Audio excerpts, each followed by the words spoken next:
সদ্য প্রত্যাহার হওয়া বরগুনার পাথরঘাটা থানার ভারপ্রাপ্ত কর্মকর্তা এনামুল হকের বিরুদ্ধে জমেছে অভিযোগের পাহাড়।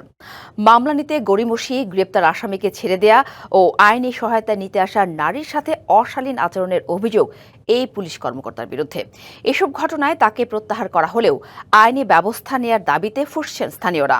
তদন্ত কমিটির প্রতিবেদন পেলে প্রয়োজনীয় ব্যবস্থা নেয়ার আশ্বাস পুলিশের।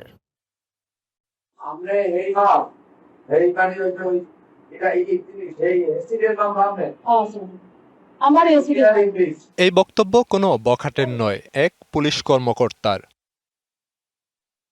সন্তানকে অ্যাসিড নিক্ষেপের বিচার প্রত্যাশী নারীকে নিয়ে এ মন্তব্য করেন পাথরঘাটা থানার ভারপ্রাপ্ত কর্মকর্তা এনামুল হক।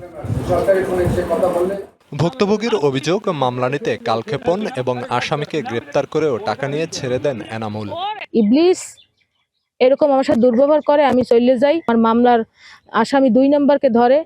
সেই রাতের ভিতরেই ওসি আমি শুনছি যে টাকা খেয়ে ছেড়ে দেয় এই আসামিকে। আইনি প্রতিকার চাইতে গিয়ে এনামুল হকের কাছে হেনস্থার অভিযোগ আরও অনেকের। ছাড় পাননি নারী শিক্ষকও। ওসি হে অপমান করছে, যে হে কইছে যে বা আমরা নিয়ে বাইরে যাও।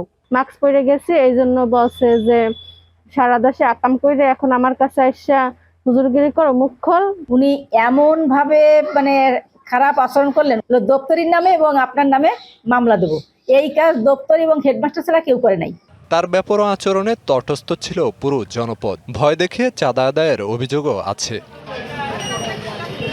তবে সব অস্বীকার করে এনামুল হকের দাবি, ভুল বোঝাবুঝির কারণেই এমনটা হয়েছে।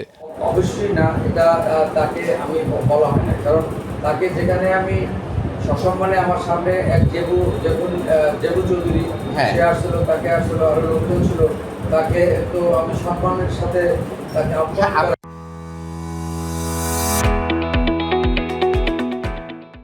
যদিও এনামুল হকের বিরুদ্ধে আগেও ছিল নানা অভিযোগ। 2023 সালের 5 জুন পিরোজপুরের ইন্দুরকানী থানার ঝাড়ুদার আল মামুন তৎকালীন ওসি এনামুলের বিরুদ্ধে নির্যাতনের অভিযোগ তুলে আত্মহত্যা করেন। ঝালকাঠির কাঠালিয়া থানায় থাকার সময় অনিয়মের কারণে প্রত্যাহার করা হয় এনামুলকে। সবশেষ নারীবাদীর সাথে অশালীন আচরণের অডিও ভাইরাল হলে তাকে প্রত্যাহার করে জেলা পুলিশ সুপার কার্যালয়ে সংযুক্ত করা হয়।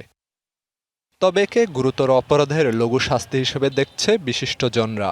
এইরকম ওসির আসলে বিভাগীয় শাস্তি হওয়া দরকার।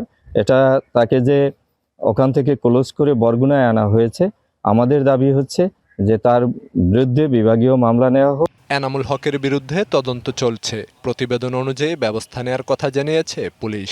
একটা কমিটি করে দিয়েছি এর সত্যতা যাচাই করার জন্য। আমরা এই তথ্যগুলো, আমাদের একটা রিপোর্ট আসুক, রিপোর্টের ভিত্তিতে অবশ্যই ঊর্ধ্বতন কর্তৃপক্ষ যেটা সঠিক সেই সিদ্ধান্তই নেবেন বলে আমি আশা করি। আর কেউ যেন এমন ধৃষ্টতার সুযোগ না পান, সেজন্য এনামুল হককে শাস্তির আওতায় আনার দাবি স্থানীয়দের। DBC news desk.